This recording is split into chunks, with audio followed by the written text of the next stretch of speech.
Hello, everybody. Welcome this afternoon to our webinar on Rest, Renewal, and Retreat.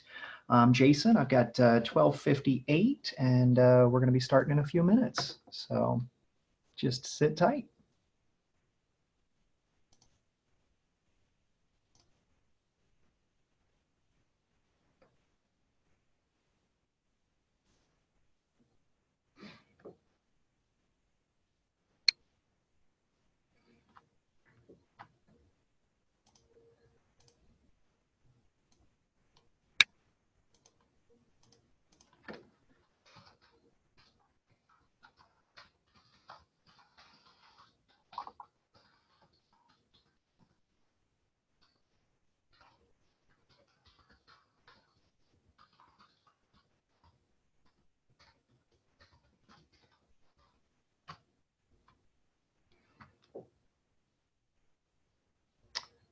If you've signed on, I see we've got a couple of attendees so far.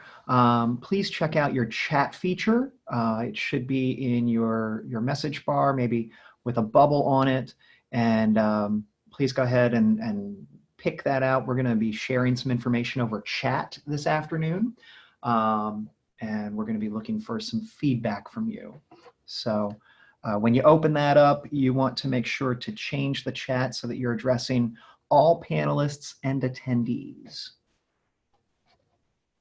We're going to get started in just a few minutes.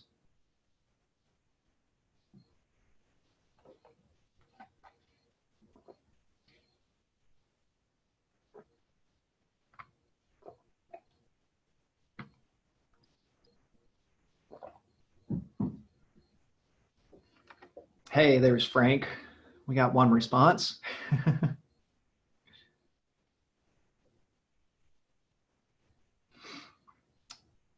Welcome, welcome. Give it just another minute yet.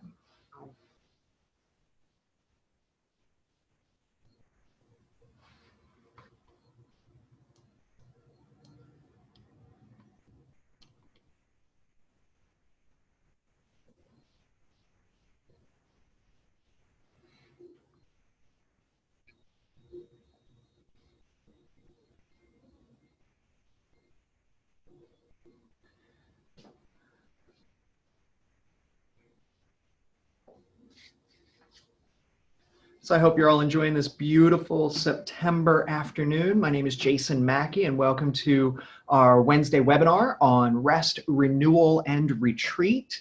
It is, like I said, a beautiful day, one of those days that I'm surprised you're inside, but I hope and I pray that out of this, you are taking care of yourself, that you are finding some time and being intentional with that time about finding rest, renewal, and retreat. Today's session is going to be pretty interactive, so I do see one person's on the phone. I believe the rest of you are hopefully watching via computer, but we're going to have some participation options. We're going to be using the chat feature, which you should find on your toolbar, and be sure that when you select that, you want to be addressing all panelists and attendees. It's a little drop-down box just above where you type your message. You want that to be to all panelists and attendees. And then a little bit later, we're going to be posting some polls. I'm going to be looking for some feedback from y'all. So the title of this afternoon is Rest, Renewal, and Retreat, because as I remember my first year in ministry, just learning the cycle of the church, I thought this was a really great season. And then I realized about 2 months from now, that, man, did I need a break.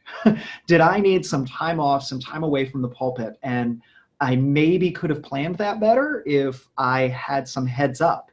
And so right now in the life of ministry, you've probably got some families checking back into the church. They're going to be showing up more and more through October. Families seem to take a long time to come back to the church. And long about December, shortly before Christmas, you're going to be looking for a day off, some time away from your church, and you're probably going to be looking for a Sabbath far sooner than that if you haven't been taking it. But I just want to kind of gauge everybody, how are you feeling right now? Use that chat option, and if you would type in maybe a word or two, How are you feeling right now in ministry? What is it making you think? What are you experiencing? Are you excited? Are you energized? Are you frustrated? How are you feeling right now in ministry? Go ahead to the chat feature and share some words with that. Extremely busy. Yeah, I like that, Brian. Hopefully for the next hour, you've got this time carved out. Good, excited, and busy. Yes, that seems to be the life of the pastor. You know, the running joke is we only work one day a week, and yet, man, if they only knew.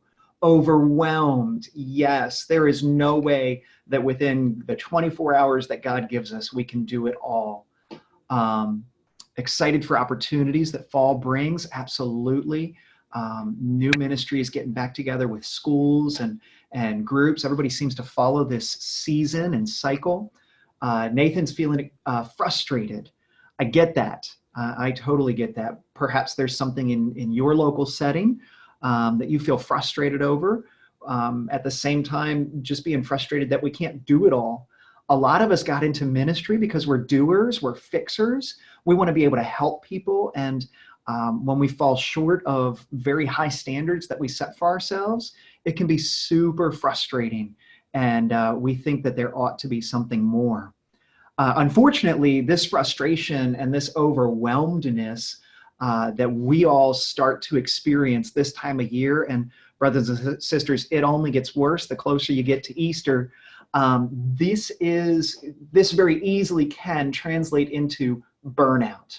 If we're not careful, we will burn out. And I will tell you from experience, I will tell you from the current season of my life, I'm burned out right now. I am fried. And unfortunately, the stats are not in our favor. You know, 72% of pastors report working between 55 and 75 hours per week. This is not a 40-hour-a-week job. If you're part-time, many of our part-time pastors are working well over 20 hours that they might be prescribed. They're probably working 40. Our full-time hours, for some, that 75 might even be shy. Maybe you're spending 80 hours by the time you do all your hospital visits and your home visits, and it's just absorbing your life. In fact, 23% of pastors report being distant to their families.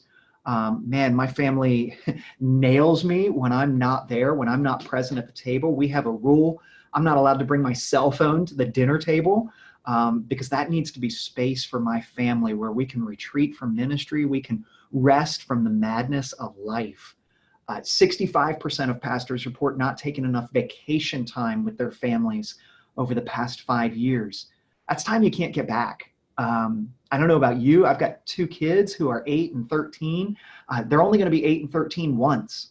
I'm only going to be this age and in this season of ministry once. And so we need to be intentional. We need to choose to take the time to experience this season, to experience this ministry. As Solomon says in Ecclesiastes, to everything there is a season, a time for every activity under heaven. And his point is, take the time to experience it in its moment.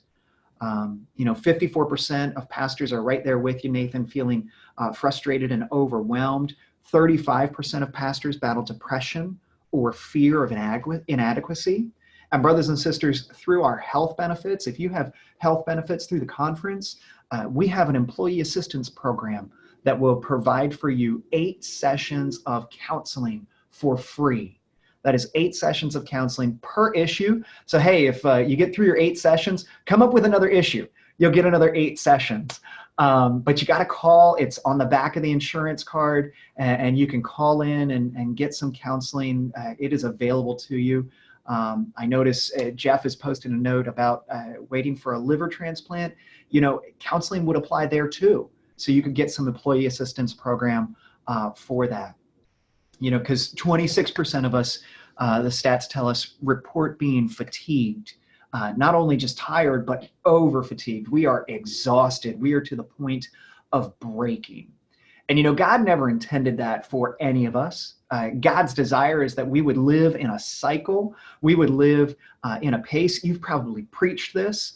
with your churches. If you haven't, this is a great place to start, because a lot of our families, a lot of our working generation today could use this. Even some of our retirees who report being busier in retirement than they ever were in their working life.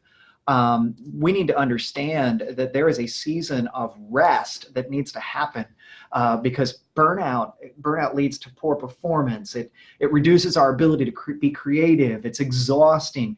We get cynical. Man, have you felt cynical about General Conference or the church lately?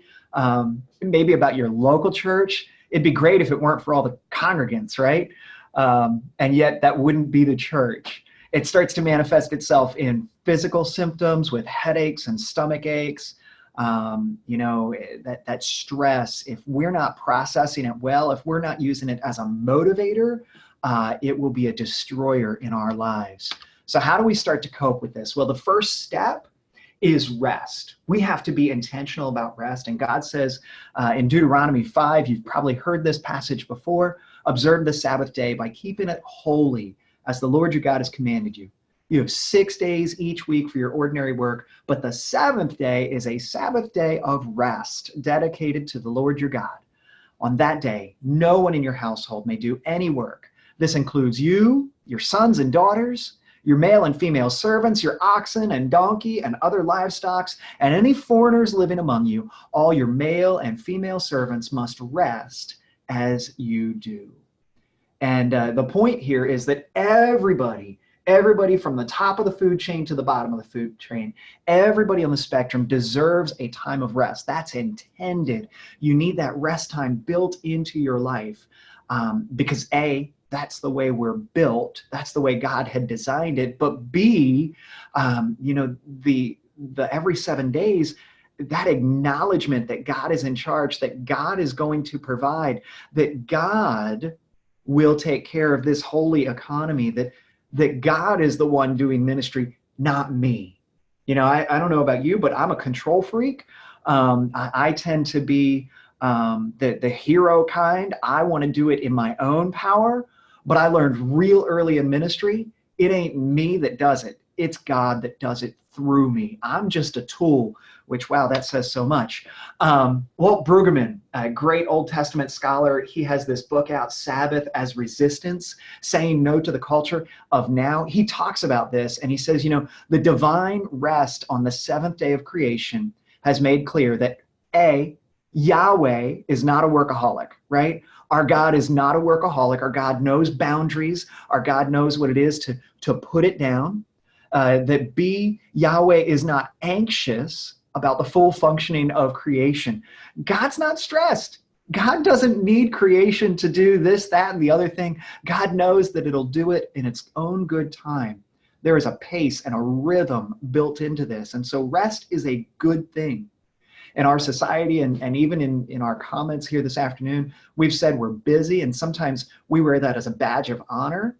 And yet God says, no. Don't stress about that, because see, the well-being of creation does not depend on endless work. Brueggemann says that as I look at the scriptures, God's going to hold creation together. God's got it all. And even God could take a day off and creation would be just fine. I wonder, brothers and sisters, do we understand this truth? Do we let the truth of the Old Testament, the truth of Deuteronomy sink in? Because Jesus carried it forward into the New Testament. You probably remember the passage from Mark chapter 2, where the Pharisees are starting to question Jesus, and they're trying to pin it to him and be like, look, you're a sinner like the rest of them. On a Sabbath day, as Jesus was walking through some grain fields, his disciples began breaking off heads of grain to eat.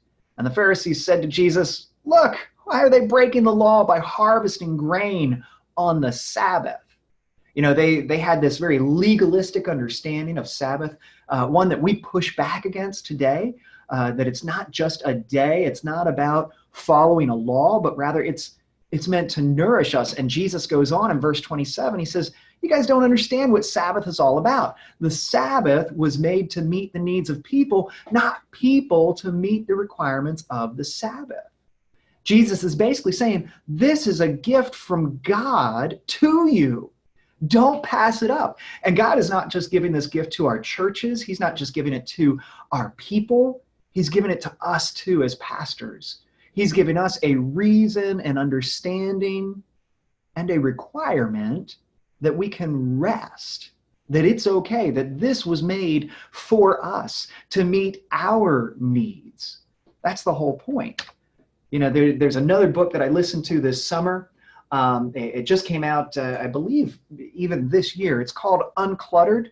COURTNEY Ellis is a Presbyterian pastor serving out in the Midwest, and she talks about minimalism and decluttering space, but as a key focus on this, she talks about minimizing and decluttering our schedules and receiving the gift of rest is what she calls it.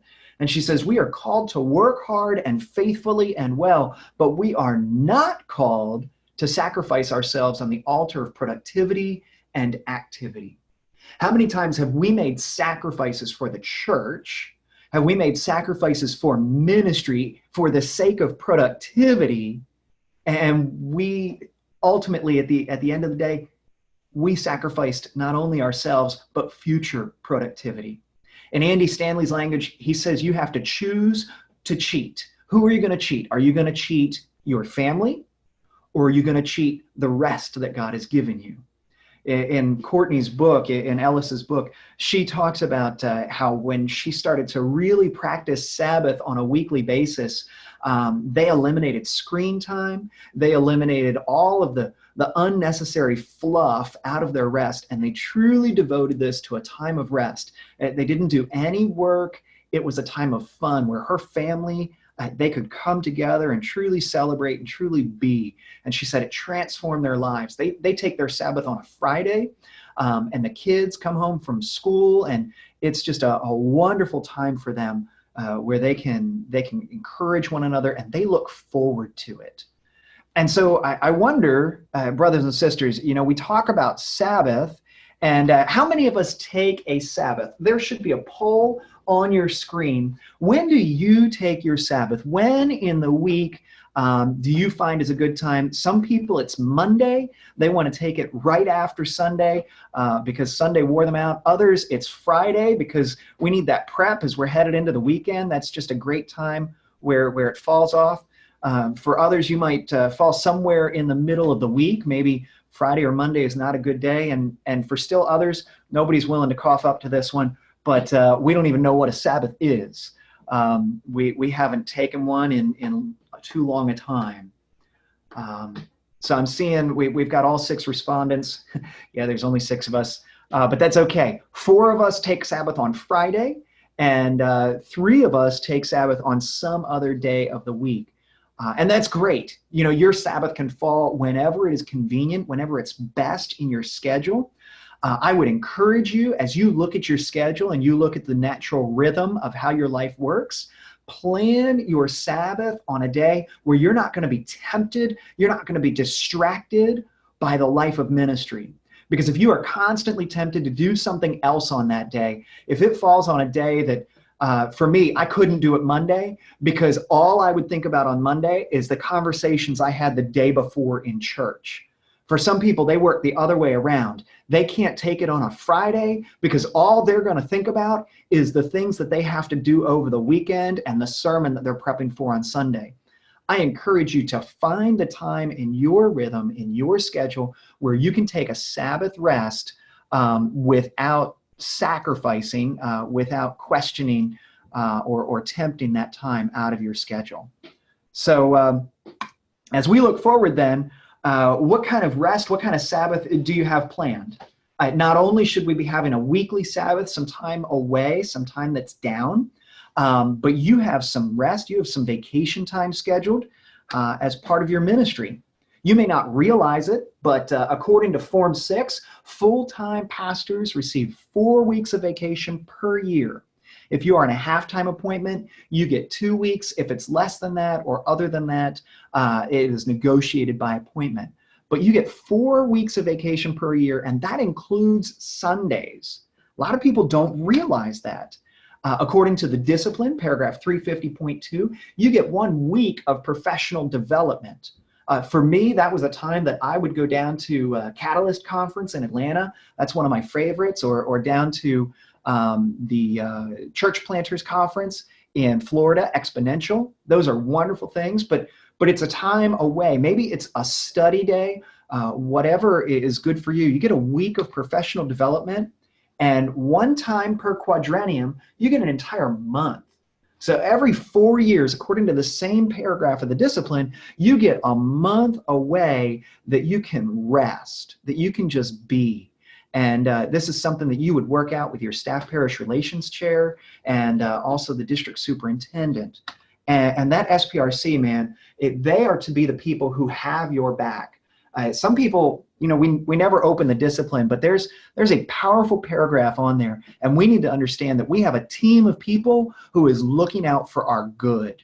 This is how it describes the Staff Parish Relations Committee. It says that their job is to consult with the pastor and staff concerning continuing ed, work-life balance, that screams rest, dimensions of personal health and wellness, and spiritual renewal, to arrange with the church council the necessary time and financial assistance for the attendance of the pastor and or staff at such continuing ed, self-care, and spiritual renewal events as may serve their professional and spiritual growth. This is a team of people who should have your back. And brothers and sisters, we are the chairs of the nominating committee.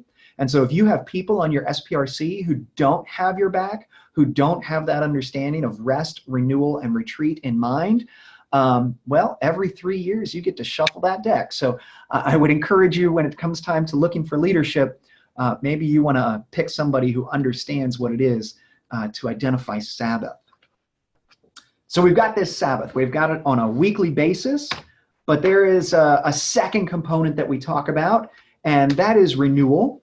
Before I go there, what renews you? We need that time. Maybe this is something we do on Sabbath. Maybe this is something we do on vacation. But we need some time that is going to renew us. It's going to encourage us, and it's going to build us up. It's going to recharge the battery. For some of us, we are extroverts. Some of us, we renew and we get excited by being around people, right? We need to dive in and we have the conversations and it lights us up, and that's just who we are. But the vast majority of pastors, more than 3/4 of pastors, statistics tells us, are introverts. And Sunday is exhausting. I learned that in ministry, I became an introvert. At the end of a Sunday morning, I maybe only worked 2 to 3 hours, physically, but spiritually, emotionally, and mentally, it felt like an entire week in one morning. I would come home drained. There were mornings I would sit at my desk in the office and I would just stare at the wall like a baby that was too excited. You just like, I got to close my eyes and look away. It's overstimulated. For some of us, we are introverts and we need that time that's down, that's time that is away and on private in order to recharge the batteries. And so I want to throw up another poll here. We shared results, stop sharing. Where's my next poll? Here we go. I want to throw up another poll for you. And I want to know, how do you recharge? Because all of us recharge in different ways. Early on in ministry, I spent some time with a counselor talking about how I could recharge. And I remember talking with her about stressors, and I said, I'm a mystic. For me, I needed to find some things that were going to fuel who I was. But how do you recharge? Is it through the arts, through painting and music? Is it through reading and writing, exercise, outdoors? Maybe it's more than one of these. You were only allowed to vote for one. I apologize. But I'm seeing a couple of people coming in here. We've still got 2 more that can vote here. How do you recharge? I'm noticing no one has chosen TV. We've got a lot of outdoorsy people. So the question is, how do you recharge, and what's going to fuel your battery? Maybe it's several of these. Maybe your day off, your Sabbath, is a time that you spend with a quick jog in the morning, and then you do some reading over a cup of coffee, and then you turn into some time of painting or some time at the gym. I've got a friend who just started boxing. She goes to a title boxing club locally and punches it out at the punching bag. Don't take pictures of your congregants there. Don't hang them up on the punching bag. That's probably inappropriate. For some of us, we veg out on TV and social media. You can see we're pretty scattered on how we relax. I'm noticing not many of us exercise. That's okay. That's not everybody's cup of tea, but some people read. My son consumes books like it's his job. I know if you watch Larry Leland's Facebook page, you'll often see the latest book that he's reading at some coffee shop will pop up there. I do see some people are into the outdoors, camping, hiking, canoeing, fishing. There's so many things that's so recharging. I was saying just a minute ago that I was meeting with a counselor early on in ministry, and we said, how do I recharge? And I identified that, walking by the river is so calming. To hear the water, to just be out there in creation and to see everything go. There's a great rail trail that goes near Harrisburg. And so there's some opportunity to get out and do some walking in the woods. I see a comment here from Brian Moyer. I don't do any personal reading because I'm still in seminary. That's a really good point. Maybe for you, rest has nothing to do with reading right now because you're in seminary or course of study, and you're just doing all the reading that you can stand. A great opportunity might be a museum. One of the museums I like to go to is in Philly. The Art Museum in Philly is just up the street from the 30th Street station. I can catch the train from Harrisburg to Philly. It's a $50 round trip. And it's just a great day at the museum, looking at art and walking around quietly, enjoying it all. I would encourage you that it does take some time to plan out our vacations, to plan out our renewals. If you haven't done it now, look at when is your next vacation scheduled. Grab that schedule and just maybe mark it down that at the end of this session, you're going to plan out your next vacation. You're going to look to see when is the best week that you can go away from your church to just be at rest. Another way for me that I found that I could bring some rest into my space, some renewal in, is lighting candles and listening to ambient noises. One of my happy places is the beach. And so I've got some beach sounds with the seagulls and the waves that plays in the background sometimes here at work, or some Yo-Yo Ma, classic music will be playing, and that's very calming. Or sometimes just rain. I just need to hear the sound of rain, and that is so calming and rejuvenating to me. It's better than all the chimes that you're probably hearing from my computer right now because something just popped up. So I would encourage you, what are these little things that you can do that you can bring in that brings you some rest in the midst of your life? Where is it that you can find that? What's my next slide here? Renewal. So as we've kind of shifted, and you'll notice that these two themes, the rest and the renewal, the recharging, they kind of bleed over top of one another. And I've found that creativity is one of the first things to go. Creativity for me, especially in preaching, I need some renewal, and I need the ability to find new ideas. And so I'm curious, using the chat feature, what podcasts do you listen to? You see the four key ones that I like to listen to. I listen to Church of the Resurrection, Adam Hamilton. I love catching his messages and his series. I am an Andy Stanley stalker. I confess it. I love North Point Community Church. I like Erwin McManus out at Mosaic Church in Los Angeles. He's just got a great ministry going on there. And I like to listen to Olu Brown at Impact Church in Atlanta. What preaching do you listen to on podcasts or maybe on YouTube? Using the chat feature, go ahead and throw up some ideas, or maybe there are other podcasts that you listen to, not necessarily preachers, but where do you go for some creative ideas? Frank is saying that he goes to Andy Stanley. That's a great source.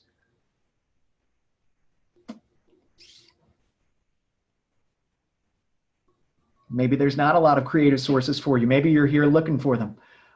David Jeremiah from Nathan Reed, excellent. Stephen Furtick, good choices.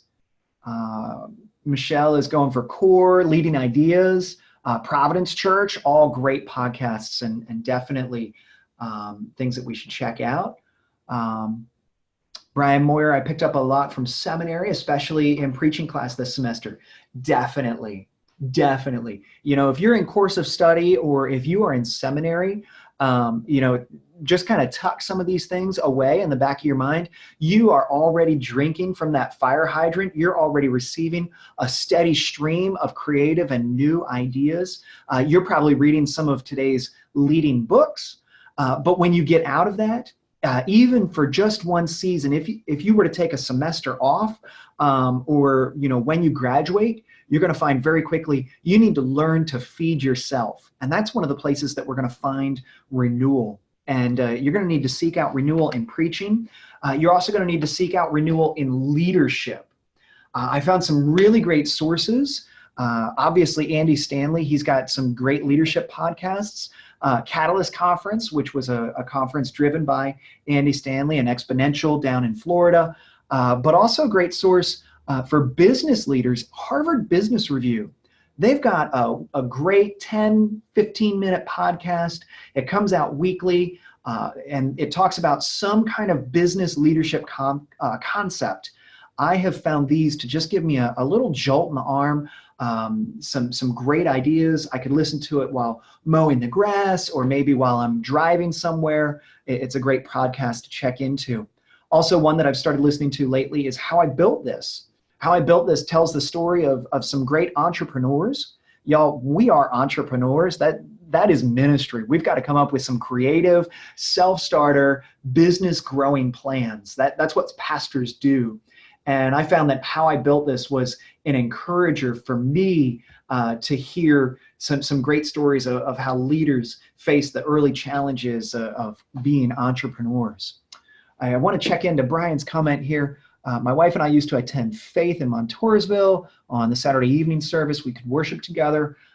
It is a blessing. Yeah, finding a Saturday night service is a great opportunity, especially if you can't worship with your family. My wife is Catholic, and so going to Mass on a Saturday night was a great option for her or for us as a family. Interestingly, through ministry, worshiping apart, we just got used to it. Her and the kids had a rhythm that they didn't even want me there. So transitioning about a year ago to start worshiping with my family again, that was a change that we had to figure our way through.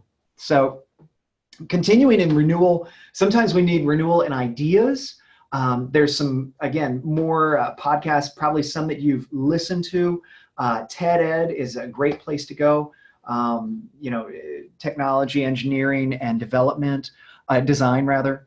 Revisionist history, Malcolm Gladwell. He writes Goliath, David and Goliath story, and Facing Giants, and wonderful piece. He's got a revisionist history that tells the forgotten stories of history and the background behind them. There's that train that's near my office. Isn't the whistle great? Anyway, so revisionist history is a great one if you're looking for something. Hidden Brain talks about from some sociology perspectives, helps us understand some things that our congregants might be experiencing. Same with Invisibilia. Both are great podcasts that I've found to give some renewal in ideas. Frank Miller is suggesting some spiritual direction, has given some ideas. Absolutely. And I'm going to come back to that a little bit later as far as where that fits in our plan of rest, renewal, and retreat. But continuing on, what do you do devotionally? You know, I found that 95% of pastors say that they struggle with finding devotional time, and less than 50% of pastors spend less than 50% of pastors spend an hour in prayer per day. But y'all, that's the number one thing that we should be doing, right? We need to connect to the source. We need to be connected in prayer and in devotion. And so I wonder, what is some of the devotional stuff that you're reading? Book of Common Prayer, absolutely. I found My Utmost for His Highest by Oswald Chambers. It's a simple daily devotional, and I challenged my congregation one year. I rolled it out at the start of Advent. I raised the book up and I challenged them all to read it for the following year, one devotion per day, and encouraged them that they could buy one at the church. We had lots of copies on hand. They could buy one for a friend and give it as a Christmas present. And I had several people come to me at the end of the next year, and the one guy said, I have successfully read my first book ever.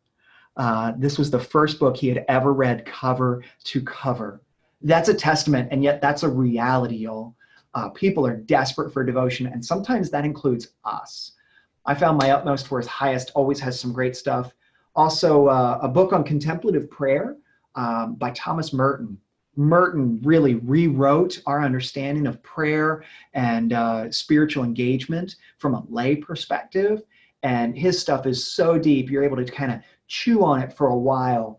Contemplative prayer was a great piece. There's also the 7-Story Mountain and several other pieces that he does. And then, of course, the Divine Hours is a series of devotions, kind of follows the Liturgy of the Hours by Phyllis Tickle. And it includes some prayers, and it's a great place to start. Brian Moyer is chiming in here, Every Day in His Presence by Charles Stanley, and also The Upper Room. The Upper Room and Our Daily Bread are 2 devotionals I was just reading the other day that are used by more millennials than any other devotional source, and it's experiencing a renaissance, if you will. They've got more millennials on staff than ever before, and they are doing great. Lane Miller's chiming in here with Seedbed Daily Text is one that she uses. So there's lots of opportunities for devotions, but understand, brothers and sisters, this is renewal. Your daily time and devotion, your set out time where it's you and God, that is essential. And if you're not doing it, you're not only not renewing it, you're cheating your ministry and you're cheating your church. And so I wonder, maybe kind of throw this up on the chat feature. Where is your space? Where is the space that you go for renewal? Where is the space that you have carved out? My spiritual director tells me, when you walk by that space, you see that chair and you know that that's always your devotional space, and you feel guilty if you're not sitting there. You not only feel guilty, you long to sit there. That's where your best memories are of spending time with God. So I wonder, where is your space for your daily devotions? Do you even have one? Throw that up on the chat feature real quick, if you would. I'm going to take a drink of water while we do that. Kitchen table, living room, the office. God bless you. You can do it in the office. That's impressive. The front porch. Yes, Nathan, I am with you, brother. I am an outdoorsy person. Brian, I don't have a dedicated space. Sounds like I need one. I would encourage it, definitely. Liz Jackson, home office. I don't typically work there. True. Yeah. So what I found with a dedicated space, it needs to be a space that, this is going to sound like a no-brainer, but it's free from distractions, right? You're going to be able to sit there for an uninterrupted period of time. For me, again, with 2 younger kids in the household, I found that I need to go outside because, oddly enough, they will look for me in the bedroom, they will look for me in the office, they will look for me in the kitchen, but they will not look for me on the back porch. Even now, after 5 years of doing this, they will not look for me on the back porch. So even if it's snowing, I sit out back in the snow, and that's my devotional space. It's just one of those great, thank you, Lane, don't report me. My secret is safe with you. That's just one of those great spaces that it's dedicated, and whenever I look out back, I long to be there. And that's just a fond memory of being outside. I encourage you to find that space if you don't have one, and mark it out. And then after we talk about our renewal and devotions, there's also our renewal through friends. And this is one of the pieces that I think as pastors, we tend to overlook because it's not on the academic side of things. Most pastors, we like our books. Mark Connect, the new treasurer here at the conference office, he was looking at all the books in my office, and he's like, you pastors always have a massive library. Why do you need all those books? I love them. Each one has a different purpose, and it's for commentaries and this and that. We think academically, we think the written word, we even think in podcasts, but do we think in people? You see, because there is a dimension, there is an element of community that is so important to us. Some of our districts have cluster gatherings. Some of us have colleagues in ministry that we get together with often. And I wonder, where do you go for renewal in friendships? Because as pastors, we can't just be friends with anybody, can we? We can't just be in relationship with everybody at the church in the same way. And there's some things that we can share, and there's some things that we can't. And it's just such a tricky life balance to have. And so I want to encourage you to ask the question of yourself, who are the saints, the pastors, and the colleagues that you most admire? As I look back, these are going to be the people that are going to bring you renewal. As I look back at the church, I remember a couple of years ago, I was having a conversation with somebody who came and visited from another church, and he was on staff parish at his church. And he said, I'm struggling with my relationship with my pastor. And I said, I want a really great relationship with my staff parish chair and my church council chair and my lay leader. And I decided, just coming out of that conversation, I said, I want to take that relationship more than professional. I want to make it personal. I want them to be my prayer partners. I want them to know what's going on in my life. And I want to let them in a little bit more than I might let anybody else in. And we started to have a monthly breakfast at the local Greasy Spoon. It was the diner in town. And the four of us would sit around the table, and we would just share about life. How you doing this month? What's going on? It might lead into conversations about the church, but these men and women, these were the saints and the pillars of the church, the people that I could turn to for some renewal, some encouragement, some strength and prayer. Who are those people in your church that can help build you up? And then who are those pastors that are nearby that you can reach out to? I remember one day I had, I had a leader kind of stab me in the back in ministry. Totally sold me down the river on a change that we were making, and I thought he was behind it, that he was, in favor of it, and he started just spreading rumors and gossip throughout the church, and I was wrecked. Like, it wrecked me when I found out about this. And I remember calling up Brent Salzgiver, and I was like, Brent, I cannot believe this is what happened. And he just listened, and he was like, hey, it's okay. We all have those days. And I said, what would you do? And he was just that great sounding board and encourager. Who are the pastors that you can reach out to? Who are the ones that are speed dial on your phone that they're going to have your back? I want to encourage you to find those people that you can reach out to on a regular basis and check in with, and they're your emergency helpline. They're going to help you provide renewal. But then another component, and still another level, I remember when I left Crosspoint, where I was on a staff, and I was basically an associate pastor, and I went to Trinity. And this was the first time, really, since my very first appointment, this was the first time I was really on my own. And I was like, man, I don't know that I'm ready for this. I don't know what I'm going to do. And I looked around the conference, and I said, who do I want to be like? Who is my colleague that I want to grow up and be that person? And for me, it was Matt Lake. And so I walked up to Matt Lake at annual conference, and I said, hey, Matt, I'm getting a new church, and I want to grow up and be like you. And so can we talk? Can we do just a monthly call, monthly mentoring? And he became a valuable voice in my life and in my ministry to help me process through and give me some direction.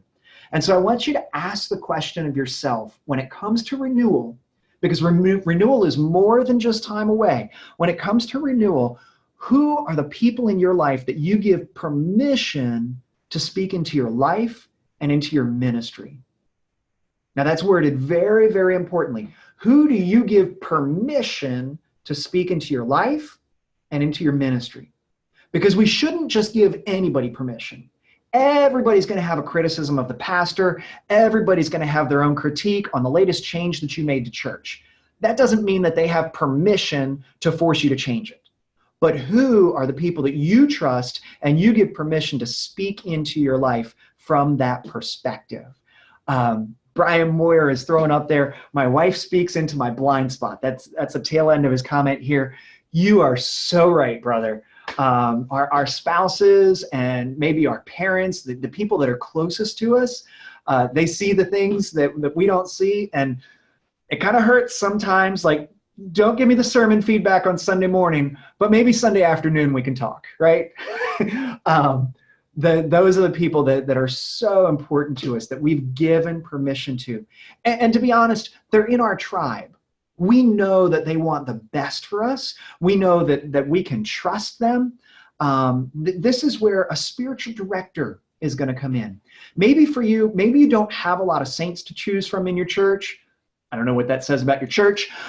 Maybe you're not near a lot of pastors, or you haven't built those relationships yet, or you're not sure about who your colleagues exactly are. A spiritual director is a great place to go to. There's a couple of different sources that you can go to for spiritual directors. Some pastors have this skill. There's a spiritual director up in the State College area that I just lost her name. She does, if somebody can think of this, Michelle Bodel, I know you're on this call, maybe you can think of it. Water is in the imagery of her logo. Ha! Karen Weiss, you rock. I knew you would know it. Karen Weiss is doing some spiritual direction up there and might be a great source. Also, the Center for Spiritual Formation, Kathy Harvey Nelson is there, and they raise up some other spiritual directors. And a number of years ago, when I was looking for a spiritual director, I was told to call the local Catholic church. And I did, and they were able to give me the names of a few retired nuns. That sounds so weird, right? Retired priests and retired nuns. But they were just looking for ways to help support themselves after retirement. Even though the church was supporting them, this gave them a little extra money. It was $50 a session, which, you know, it's kind of like counseling, and it was a really great opportunity. So, you know, a spiritual director is a great option. Michelle is posting online, sdiworld.org, spiritual direction something. I don't know what the I stands for. That would be an option. Oasis, yes, Oasis has a location. I believe it's here in Camp Hill, and they're a great place to look for a spiritual director. International is SDI. SDI is Spiritual Directors International.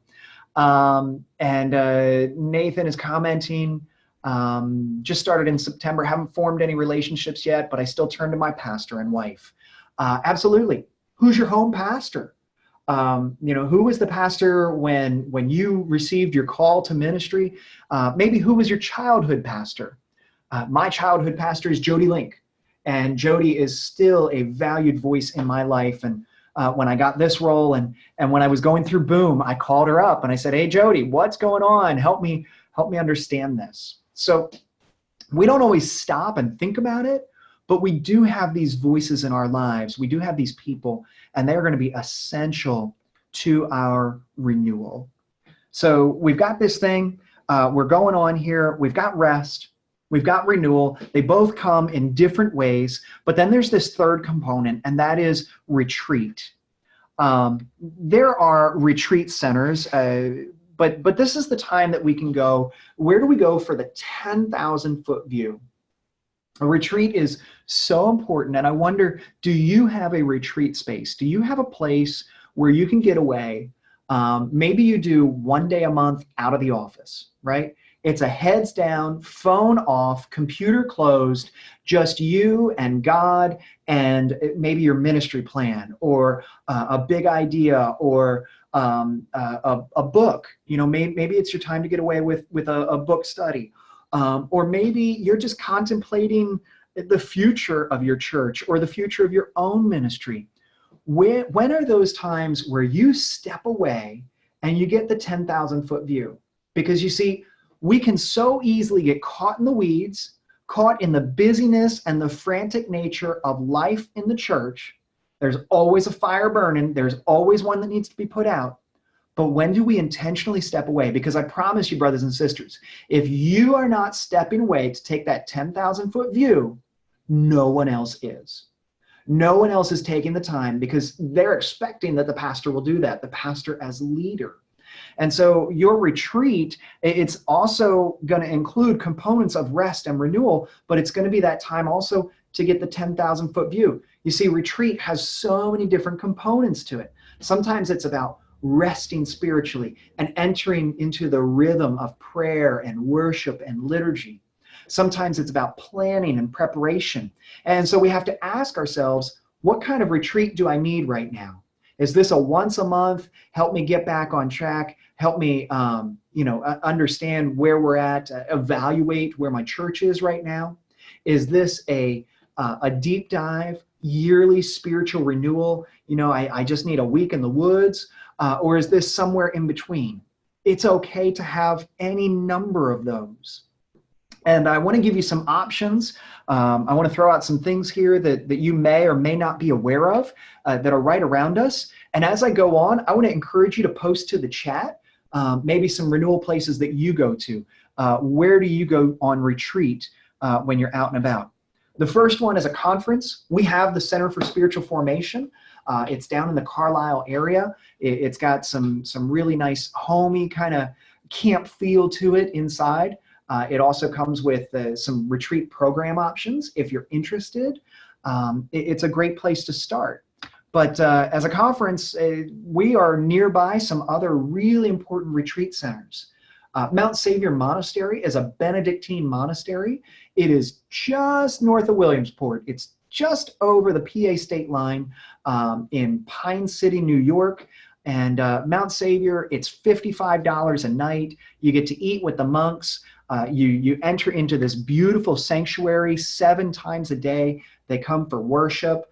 You celebrate Mass together at 9 a.m. The monks there, they're Catholic, they're Benedictine, but they told me, hey, come for communion. If you don't say anything, I'm not going to say anything. I was like, okay, that's what I'm going to do. But I found this is such a great place for me to step away. I get almost no cell phone coverage. So like once a day, I go on a high hill and check in. And if you go in the springtime, you can help inoculate the sheep that they have. If you go in the summertime, you can help shear the sheep. So there's all these different options going on there at Mount Savior. There's another one that's another 2.5 hours north of there. It's in Pifford, New York. That's the Abbey of Genesee. They have done some beautiful remodeling. They've got some great retreat houses. They've got a monk bread ministry going on. They sell this really great, yummy bread. And it's just a beautiful place to retreat and rest. And again, enter into that rhythm of the Liturgy of the Hours. Now, personally, I said earlier that one of my favorite places is the Shoreline. And I've not been here myself, but my spiritual director speaks very highly of San Alfonso Retreat Center. This is in Long Branch, New Jersey, and they are on the shoreline. They have a retreat house, which is beachfront, and then a long pathway out to the shore, and you can go down for a structured retreat, for an individual time. It is a great place, and it especially caters to women. This is very female friendly, and I would encourage you to check this out. Now, if you've got a little bit of money and you want to throw some travel in with your renewal, I remember Debbie Heisley-Cato and Jody Link and Pat Wolliver went over here to the Abbey in Scotland, Iona. Iona, that classic medieval monastery, and still alive and well and a great place to go if you want to go abroad. Now, certainly that does cost money, and that might be cost prohibitive, but maybe one that you want to consider then is a tour of the Holy Lands. This can be a very great spiritual retreat and renewal.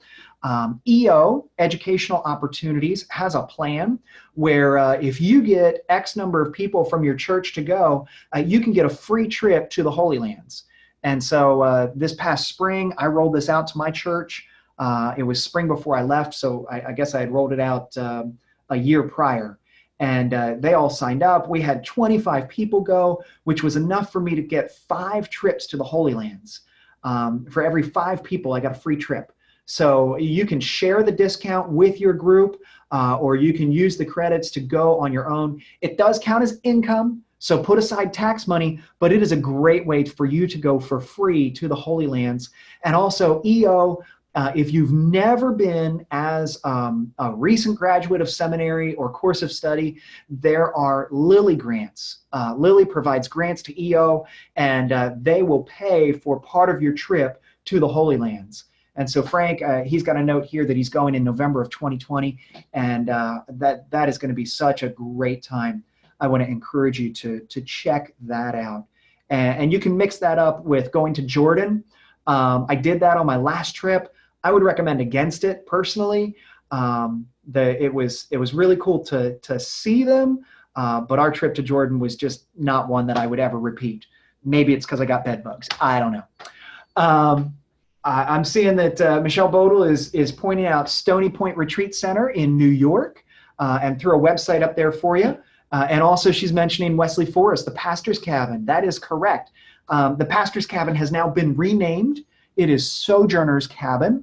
And every pastor in the conference is allowed to use this cabin. You contact the camp, and there's a sign-up sheet that you can use it. It is free. It is totally free for you to use. You get 2 nights a year that you can use this cabin. You can stay 2 in a row, or you can spread those out. Beyond that, it's by donation. This is a great place. It's got a little wood-burning stove. It's a great place to go and do some writing. And there again, you don't have great cell reception. 4G is unheard of in that area. And it's just a great little place to sit there by the stream and enjoy some time away. And so I wonder, brothers and sisters, where do you go to get that 10,000-foot view? Where do you go to retreat? Maybe there's a cabin in the woods. Maybe somebody in your church owns a beach house. My last church, there were 3 or 4 people that had beach houses, and they were able to let me use their space. I know another person who, her aunt is the manager at a hotel in Virginia, and she goes down there once a year for a week for planning. Where is it that you go for retreat in order to get away? Maya Angelou had a practice when she would need to go writing. She would actually go to a local hotel, and she would just write in that room. She'd leave her phone in the car. She'd leave all of her work at the office, and this was her space that she could retreat, that she could get apart from everything else to think and to do that deep dive, that deep thinking work. So often with the noise of email and the noise of ministry, we don't get deep. And we need these spaces where we can retreat and be deep, because there's a couple of questions that we need to ask. And I want to throw some of these out, and I want to give you time to write them down. When we're on retreat, maybe we want to start looking at ourselves. What is my single greatest strength? What are 3 decisions that are causing me stress? What's overwhelming me? What impassable roadblock has me stuck? And what are the top 3 things on my bucket list? Just trying to size up where you're at in ministry, in life, in your own mind, just trying to get it all out on the table. What is my strength? What is my frustration? Where am I overwhelmed? It's easy just to think that the monster is so much larger than us. But if we go on retreat, if we step away, we can find that time to think through some of these questions. And as we think through them, we might get a plan for how we're going to move through the problem, how we can live into our strengths and sidestep our hurdles, right? StrengthsFinder, a great opportunity, but also to set some life goals, right? Number 5, what's on the bucket list? What's the top thing that you want to do? For me right now, I want to go see the Statue of Liberty. I want to take my kids up the Statue of Liberty. I think that'd be really cool to do. So what are some of the things that you need to think about on retreat? Also then, if you're starting to look at your life and your ministry in your church, how do you want to be remembered? How do you want to be remembered by your family and friends? How do you want to be remembered by your congregation? And then as you're starting to think about that, you may have to stop doing some things. And so what are the things that only you can do, that in your role, by the nature of who you are, only you can do this? I'm the only one that can be the husband to my wife, unless, of course, I die and then somebody else can take that role, right? I'm the only one that can be the father to my sons. What are the things that only you can do? Maybe that's a priority for you. Maybe that takes an elevated status. And then that helps you understand, what is it that you need to take off your plate? Again, it comes back to that idea that Andy Stanley has, choosing to cheat. What do I need to take off? Because it's stealing time. It's causing me to cheat on only the things that I can do. Then, what are the elephants in my schedule? What are the things that are taking up the most amount of time? If you were Noah and your ark is about to sink, what are you going to take off the ark, right? What are the elephants that you can take off your schedule because you feel overwhelmed, you feel way too busy? What are the things that are going to make the most difference if you can get them off now? And then, of course, what are 3 things that I could do in the next 90 days that would make a 50% difference, right? What are the big payoff things? What's going to have the greatest impact? These 10 questions, they come out of Brian Jones's article in Outreach magazine. They've kind of been adapted, but this is something that we need to consider. This is going to help us prioritize and help us focus on our ministry and what we're going to do here. But I wanted to add then some questions about our church, because as we think about ourselves and we think about our leadership and our legacy that we're leaving, sometimes when we're on retreat, we're there for our church. And we need to consider, where does my church succeed? What does my church do well? Where does my church struggle? What's our growing edge? What are some of the things that, man, we need to do this so much better? What would take us to the next level, right? What would help us compensate for one of those struggling areas? Or how can we capitalize on a success area? What would help take us to the next level? And then, again, coming back to that 10,000-foot view, where do you want to be in 1 year, in 5 years, in 10 years? Who's asking that question for your local church? The last time that I stopped and asked that question, I was talking to Jody Link about my last church. And I said, Jody, I love this church. And she said, it really is a great church of about 500. I really think that's the top of them. And I said, Jody, I don't want to be 500 in X number of years. I would love to be 5,000 someday. There's more than enough people around that we can do that. That's not going to happen a year from now. That's not even going to happen 5 years from now. That's a long-term goal. And if that's the goal, if that's where we're headed, if we want to reach that many people in ministry, we need to take the time, for the sake of the church, for the sake of the future of ministry, to start thinking out that far, to be in retreat. And then, of course, as you start setting those goals out and setting those future mile markers, what do we need to focus on right now in the near future in order to get there, right? What is the next step on the pathway? We look at retreat, we look at rest, we look at renewal, and we think, we're cheating the church out of our productivity. But the reality, brothers and sisters, is that we are giving the gift to the church. We are giving a greater gift of productivity to our churches. For me, I love using retreat time to lay out my year in ministry. And so I mentioned this in an earlier webinar, and I'm going to mention it again.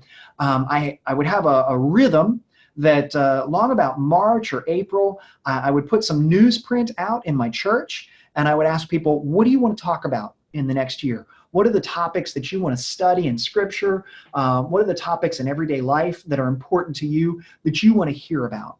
And I would take that newsprint, and all year long, I would take down ideas of series that I think would be fun, books that look interesting, small group studies, whatever.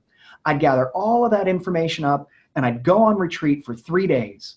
And on the first day, when I first get there, I would do some time in prayer. I'd take a nap, because naps are important. And then I would sit down with all of this stuff. I'd open it all up on a big table, and I would just start creating sermon series. You know, it'd be cool to do a sermon series on The Simpsons. It'd be cool to do a sermon series on anger and holy anger and unholy anger. It'd be cool to do a sermon series on this and that and the other thing, right? I'd take all of these ideas and I'd create a bunch of sermon series, each on a different piece of paper, and then I'd throw them down to try to sort them out. Okay, which one's actually doable? Which one would be great for Advent? Which one would be great for Easter and for Lent? Which would be great coming back from Christmas, right? We want people to show up the next Sunday. How about after Easter to get them come back? Where's my giving series? Because I want to do a giving series once a year. Which one is my deep dive into the scriptures? I want to do one of those once a year. And I would start to lay out the entire year. And very quickly, I would find out that my entire year planned itself. I really didn't have to think about it too hard. I just had to go through the process of being on retreat, of asking the questions, and God would unfold it right before me. And a lot of stuff would be left on the cutting room floor, a lot of sermon series. Inevitably, I'd walk out of there with a dozen sermon series that I was not going to preach over the next year. And I would just tuck them away for next year's sermon studies, for next year's retreat. And now I have a jump start, and I have a very clear plan for where I'm going. You see, brothers and sisters, again, and I'm going to come back to this. This is the whole point that I want you to take away from this, and I'm going to let you go. Rest, renewal, and retreat. It is not you getting away with something from your church. It is about you serving your church and serving your God better. It is about making sure that you are taking the time to rest your body, your soul, and your mind, that you can be the pastor that they need when they find themselves at the worst time in life. It is about making sure that you renew your heart and soul, that you renew the connections with your family and the creativity that God has planted in you, that you can continue to educate them and to lift them up and to do new and exciting things in ministry. It is about taking the time deliberately as the one leader in the church who has the time in their schedule and who has the calling on their life to step out in retreat and say, this is the direction that our church needs to head. This is where God is leading us. Rest, renewal, and retreat. Right now, this afternoon, if you don't have it, take the time and write down 3 things. When is your next Sabbath? When is your weekly Sabbath? Write it down. When is your next vacation? When are you going to get away? And when is your next retreat? Write those 3 dates on your calendar and start walking intentionally towards them. Even if you find yourself in course of study and seminary, even if you find yourself in the craziness of life, I promise you, brothers and sisters, if you don't, you are going to break. And I don't want you to break. The church can't afford for you to break. We need you. You do amazing ministry. And so I thank you today for being part of this webinar.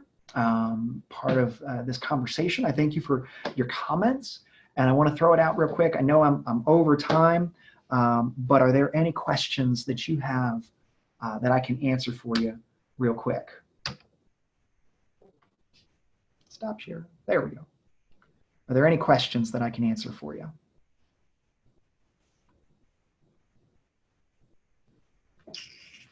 Thank you.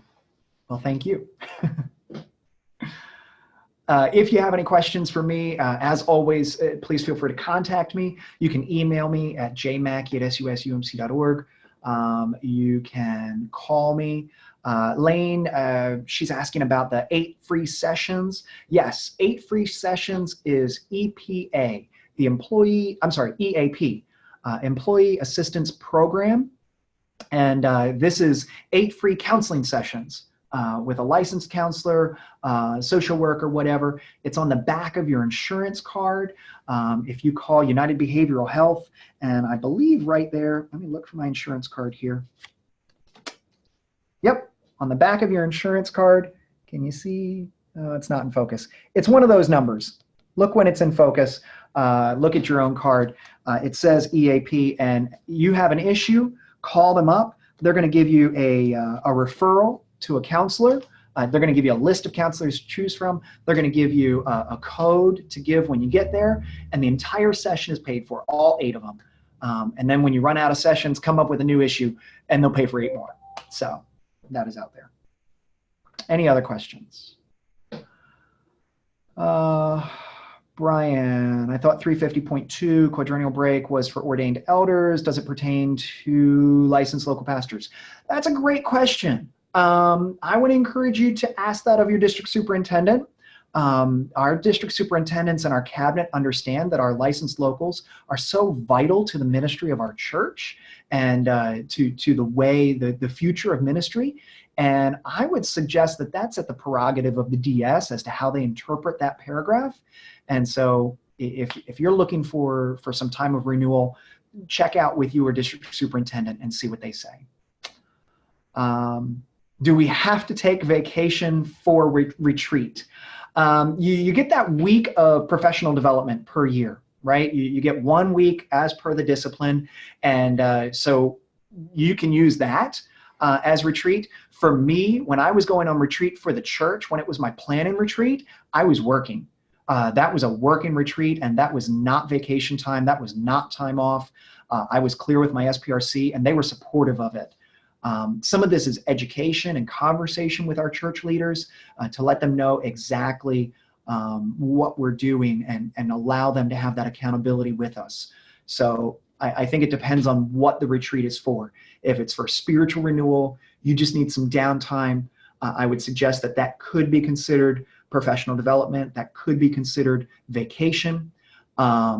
If you are going on behalf of the church to ask some really great questions, I would say that you're still working. Other questions?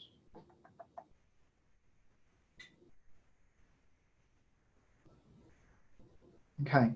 Well, as I said a moment ago, if you have follow-up questions, please feel free to email me. I want to thank you for being here today, and I hope you have a great afternoon. It's gorgeous. Be sure to get out there. Thanks. Take care.